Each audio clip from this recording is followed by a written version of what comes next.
Hello, everyone. Thank you for joining us. We're joined here by Claire Byfield, Membership Engagement Manager from the British Museum.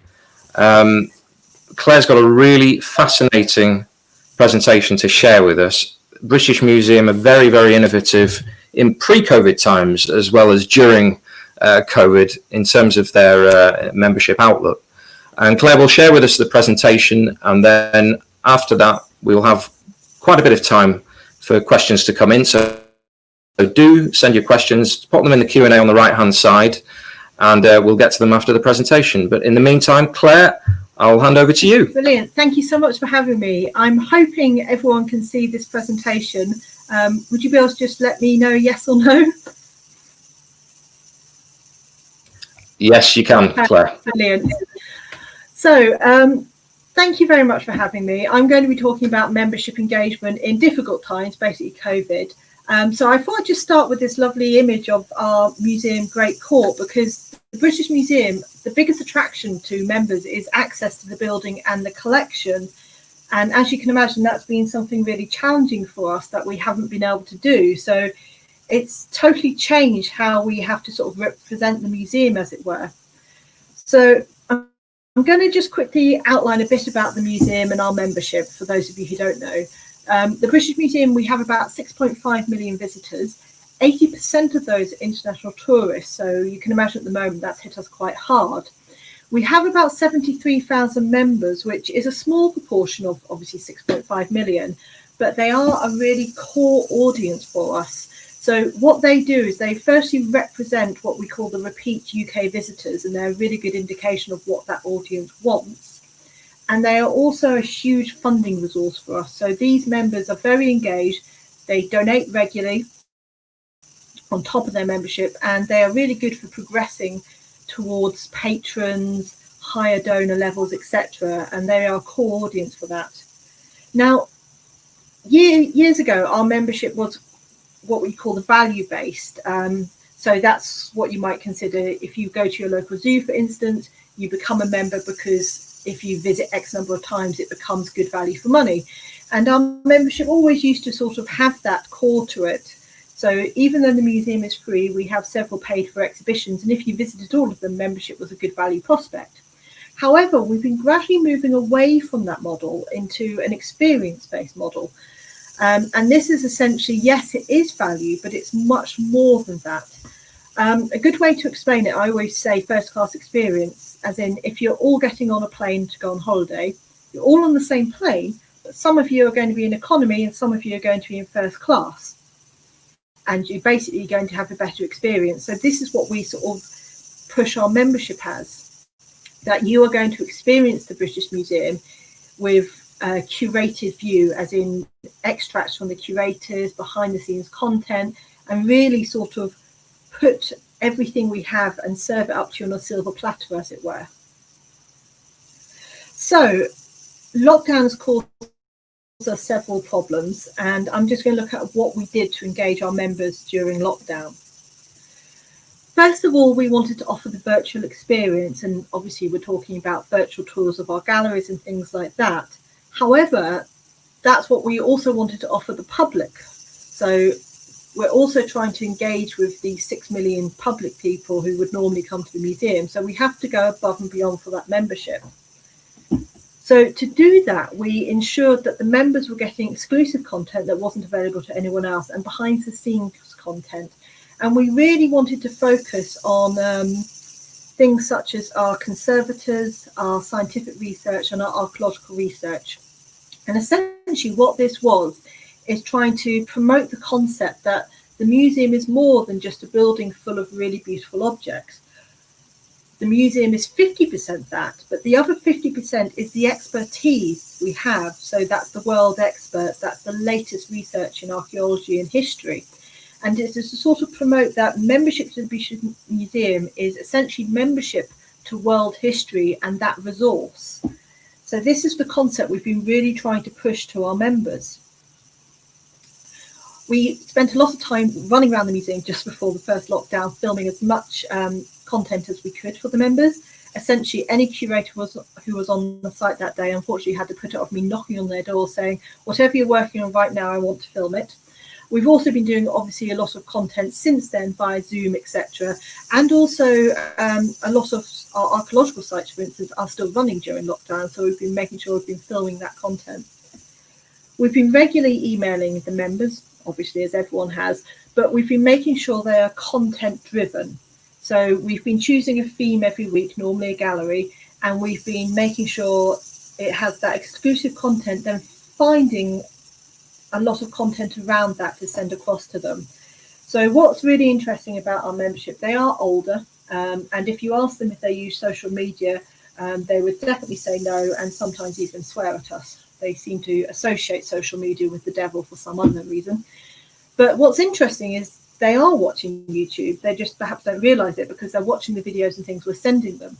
What was really useful about this is we actually had a whole load of archival YouTube content which they'd never seen. So it allowed us to create this sort of package of content for every single email where they think they're getting new content, and they are in certain instances with the exclusive content, but they are liking this package of content all about our India collection, for instance, or our Greek and Roman collection. What we also did is created another segment called Young Explorers, which is essentially the family audience. And we started creating a whole load of craft and activity and interactive content for them, workshops and things, which they could then engage with. We also started the digital event program. So members have always had an exclusive event program at the British Museum, and they pay for that normally. And we made sure that we transferred this to a digital event program about 4 months before the main museum, so they were getting it first. We also made this available for free. So this is normally a paid for program, but because they weren't getting access to the normal paid for exhibition program, which theoretically as a member they've already paid for, we offered this as an alternative. Now, what was really particularly nice about this is that normally the event program is quite exclusively for those who live near the museum or within a few hours drive, as it were. But we've been people logging in from all over the world, quite literally, for this event program, and a lot of people have been letting us know that they feel they've been getting better value from their money for their membership than normal, because they're being able to access all this content that normally would have to actually access the physical museum to do so. Printed communications is also something we've upped during this lockdown, because again, we do have that older audience, and we have some of them who just don't have email addresses or refuse point blank to use them. So we're sending our British Museum magazine. We've also been sending, well, we'd normally send what we call a what's on, but the reality is there's nothing on at the museum. So we've changed that to a newsletter, which essentially is, again, focusing on that behind the scenes research-led content, which we've responded really well to.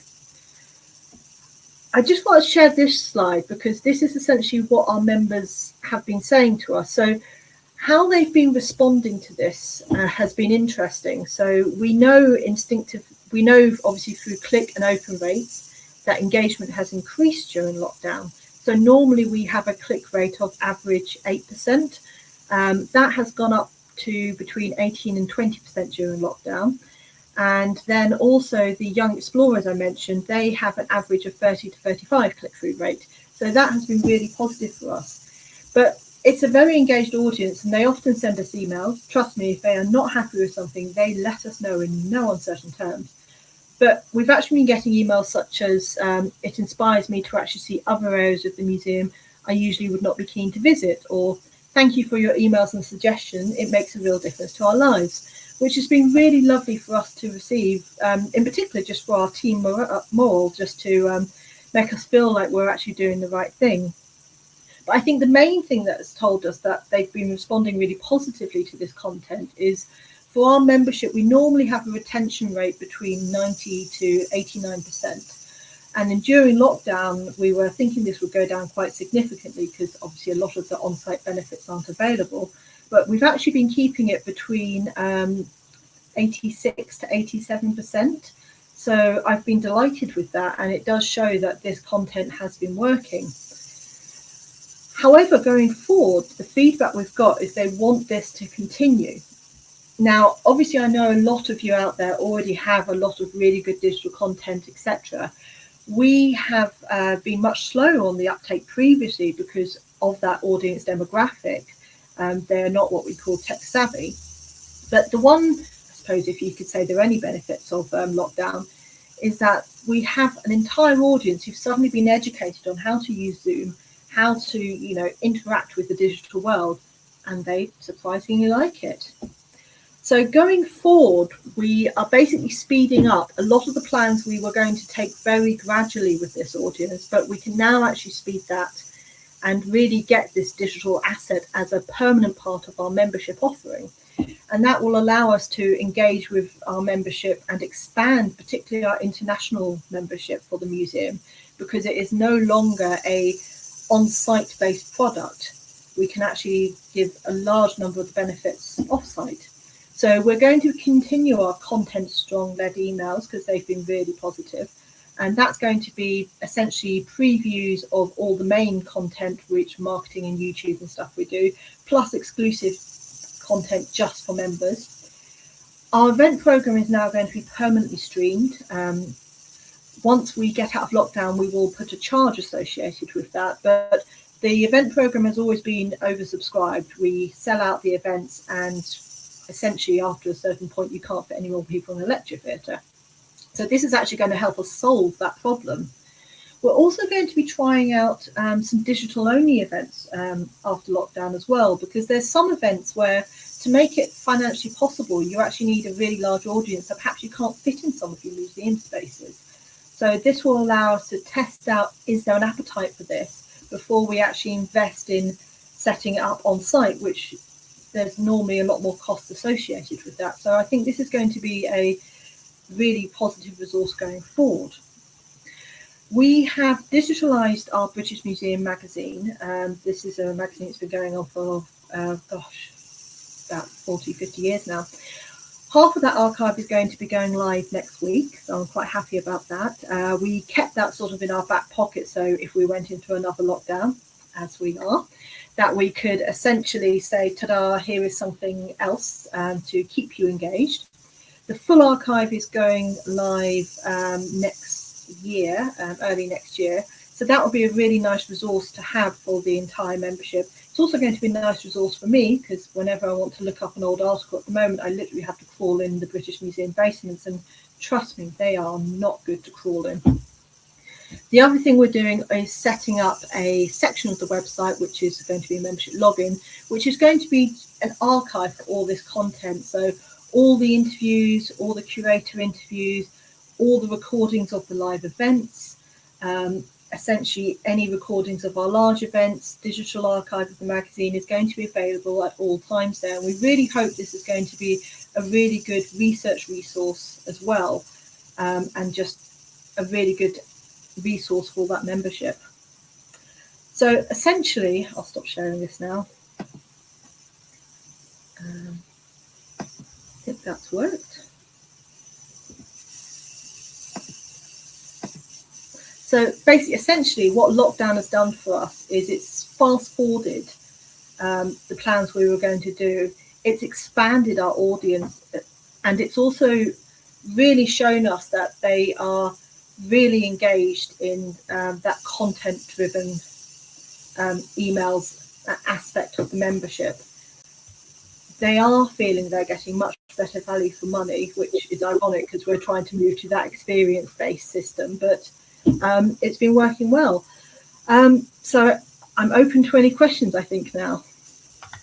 Many thanks, Claire. That was absolutely fascinating. Some really interesting points in there. That I think the statistic that jumped out to me was 80% international visitors to the museum. That in itself presents you with an enormous challenge, doesn't it? And just moving forward, I wonder, obviously looking ahead into 2021, we all hope that there will be a widespread vaccine and people will be able to return. But of course, customers' habits change. And I just wonder, without being able to call upon that 80% customer base, if you like, how are you moving forward with connecting with a broader audience, I guess? Are you looking at different initiatives to engage younger people, aside from the initiatives you've mentioned there already? So obviously the museum in general, a lot of it is that tourist attraction. When you come to Britain, it's like you'll see the Tower of London, Buckingham Palace, British Museum. So trying to get that audience back it's something that it's actually probably not worth putting a vast amount of resource into, because it's almost, people are not coming to Britain just to see the British Museum. It's part of that general, I must visit this whilst I'm here. For us, it's much better to, rather than that general tourist, to focus on what we call that history market for us. So really pinpoint those enthusiasts and try to expand, as I was saying, take it away from we are just a building with a collection, but we are a building full of expertise and experts. So focusing more on that audience and market, and in particular that UK audience and market, because they already perhaps have a better understanding of what the museum is. So several things we're able to do, particularly with the events and engagement side, is usually when we're doing events on site, we obviously have to pay for speakers to come onto site, but doing them digitally has allowed us to get speakers from across the world, and considering it as a world collection, we can actually get speakers who we perhaps wouldn't normally be able to engage with because we can't afford to bring them to the museum. Now, what that allows us is those speakers will have a international base where they're from, the countries they're from, and it allows us to tap into those international audience which are associated with those speakers. And again, it's those audiences who would like to see those speakers, but perhaps, you know, they're not going to fly to the UK just for it, but they will on a digital platform. So that is opening up these little pockets of what I'd call special interest groups across the world for us. But if you get enough of those special interest groups, you actually get quite a large audience. Well, absolutely. And a question has come in, the questions are flowing in as we speak. And one of them, I think, is a particularly interesting one. What's happened to your membership numbers? Have you actually attracted new members on the basis purely of your digital offering since launching? So not massively. One thing we have attracted is a small sort of increase in the Young Friends membership, which is quite unusual. It's mainly been focused on that retention. As we're coming out of lockdown, we will be using this digital initiative to actually go out and start a big recruitment drive. We're looking at that over Christmas and into the next year. We haven't been doing it so much at the moment, purely because we wanted to be able to offer the whole package with the digital as a new feature of that added onto it. So it has been mainly focused on retaining that audience we have currently, because financially retention is worth a lot more money to us because it's more cost effective, and you know, it is a regular income to the museum at the moment, where a lot of our other income streams just aren't available. So in the early next year we will be sort of launching this digital aspect. We did toy a lot with the concept of having a separate digital membership which we could just offer to, you know, an international audience. We've decided not to go down that path because we're worried what it will actually do is dilute the whole membership package, as it were. So we do want to sort of retain that, because, you know, we basically want people to join for the £60-70 rather than a smaller amount. So we're going to see if that does make a difference early next year. Yeah, it's a really, really interesting case study, and it's fascinating to see an iconic establishment come up with such sort of innovative ways of keeping your customer base engaged. I'm afraid we are out of time, so thanks if you've sent in your questions. Again, do feel free to connect with Claire on the platform. But thanks again to Claire Byfield for a great presentation. It's really made a good impact with all the attendees. I can see that. And many thanks again, and I'll hand back to Mark in the studio. Thanks, Claire. Yeah, bye.